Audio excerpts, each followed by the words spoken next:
Hello, everybody. Welcome, welcome, welcome. Happy Monday. It's Monday. Your transformational, motivational mindset moment with me, your host, Susan Lazar Hart, the creator of the Congruent Method and the Congruent Living Academy. So happy to welcome you here. I'm playing with you from Vermont. This is my studio today. And today we're going to explore that question of how do you know when you're not living a congruent life? Uh, well, my first response is it's kind of like paddling upstream. You're doing as hard as you can, you're making a little progress, but it's just not actually working for you. You keep getting shifted backwards, and you're kind of out of breath and you're wondering what the heck is going on here.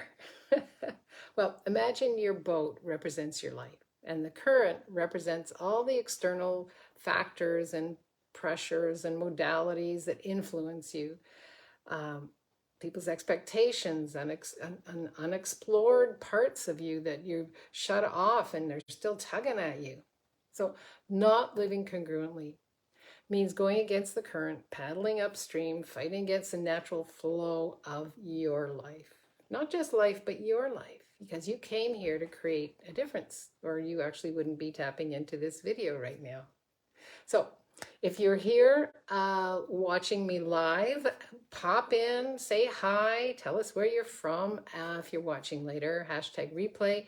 And as always, come on in with your questions, your ahas, some moments of self-exploration. Share them with everybody. Because, when two or more are gathered, there's always more and more change. And I come in and check every day. And I promise I will respond to any questions that you have. Now, let's get back to paddling upstream. Yes, it can be exhausting and stressful and unfulfilling. If you find you're constantly trying to please others or meeting external standards that don't align with what you truly desire and creating a life you love, that's incongruent with who you truly be.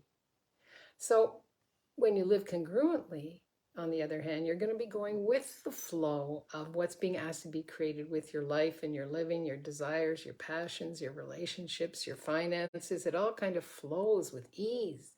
And it's because you're actually tapping in. Maybe you know that, maybe you don't. You're tapping into that internal compass that guides you, that says, "Oh, over here, choose this," right?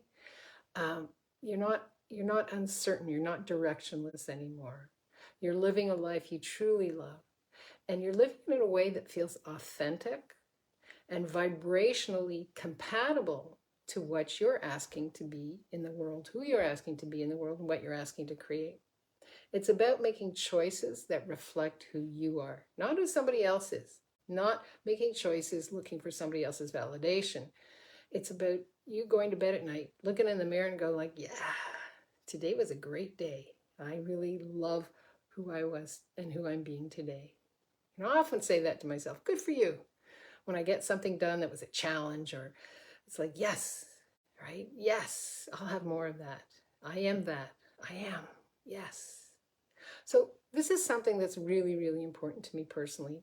And I'm excited to share these insights with you.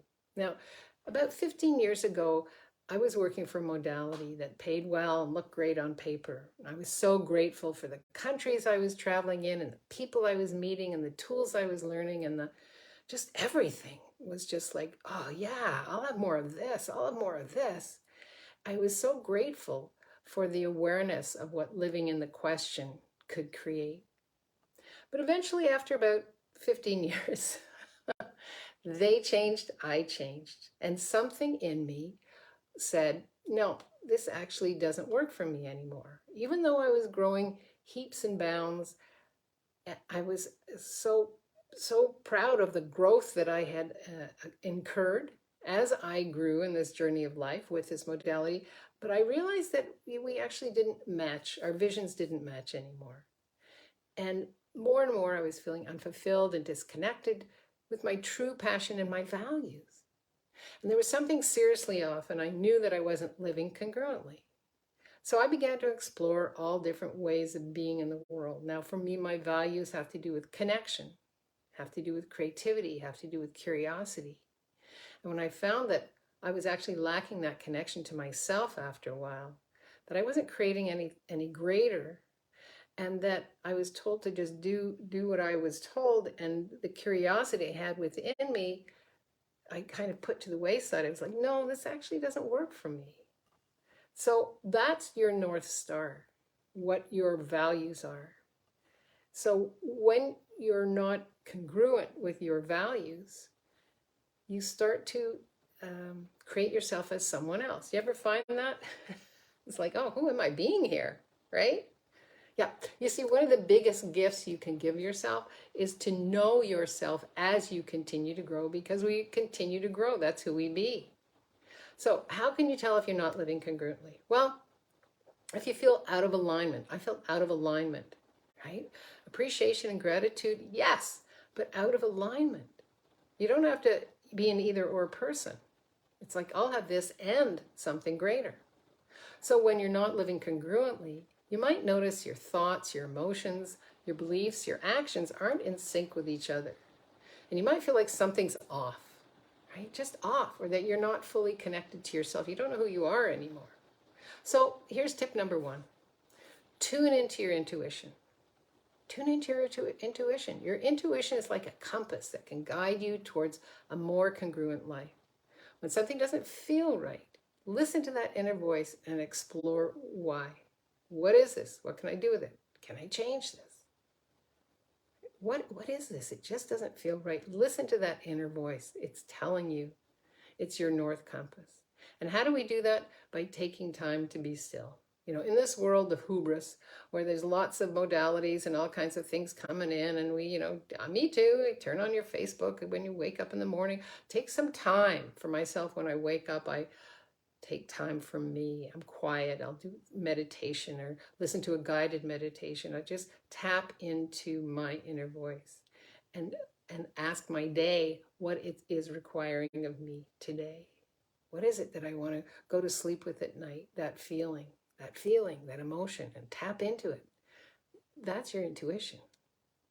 So let's say you're not feeling fulfilled. A lot of people come to me,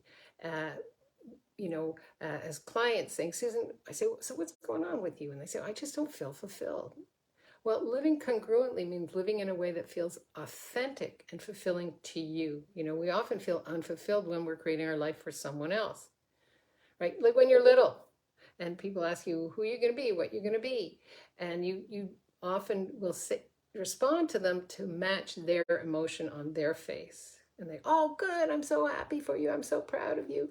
Well, it's you that needs to be happy for you and proud of you, right? In how you're creating. So if you're not feeling like your life is fulfilled, here's tip number 2. Get clear on your values. Again, spend time with you. When you're clear on what your values are, in what you value most, if you're saying, Susan, how do I get clear on my values? Well, sit down again, pull out a journal, find a quiet space, and ask yourself, what do I value most in life? Write it all down. And then ask yourself, okay, which one of these are my priorities? Like, again, my priority is connection, connect with people. I'm a people person, right? Be creative in the way that I look at what's going on in my life, and I ask questions, and I work with my business. And be curious. Being curious means being in the question, not having to have an answer. So what are your core values? Pick 3. And then take some time to reflect on what matters most to you. Do these matter most to you? Now, let's say you don't honor your values. You say, oh my God, I'm not honoring my values. Well, take action towards your vision. So you've got your values. You've taken some time. You've written down your values. Now, what's your vision with this value, right? So again, my vision is to live a creative life. Now, I've been a potter, a painter, a jewelry maker, a mom, a grandmother, let's see, so many, a waitress. I've milked cows in Israel. I've picked apples in Norway. I've had a master's in painting. It's a journey, right? But in each one of these visions, it wasn't a vision that I had. People say, Susan, I don't have a vision. Okay, what turns you on, right? What lights up your heart? Listen to that. When you have a clear vision, of living a life matching your values. You're living a congruent life. What you want your life to look like. Take small steps towards that vision every day. And over time, these small steps will lead to big, big changes. Now, remember, living congruently is a journey, it's not a destination. It's about being true to yourself and living in a way that feels authentic, true to you, and fulfilling. Recognizing when you're not living congruently is the first step to making changes and living a more authentic, fulfilling life. It's like taking a deep breath and resetting your internal compass. So today, take time to reflect on these tips and see how you can align your thoughts, your feelings, and your emotions and actions to live a more congruent life. And write down in the comments below what pops for you. I can't wait to read your comments. Thank you so much for joining me in this transformational moment. And if you'd like to play with me a little bit deeper and you have some more questions, just go to Susan at susanlazarhart.com and I'll be looking for your questions there or right here. Until we meet again, live boldly, love greatly. Be that fearless leader you came here to be, because the world needs more of you and that special sauce that only you have, not less.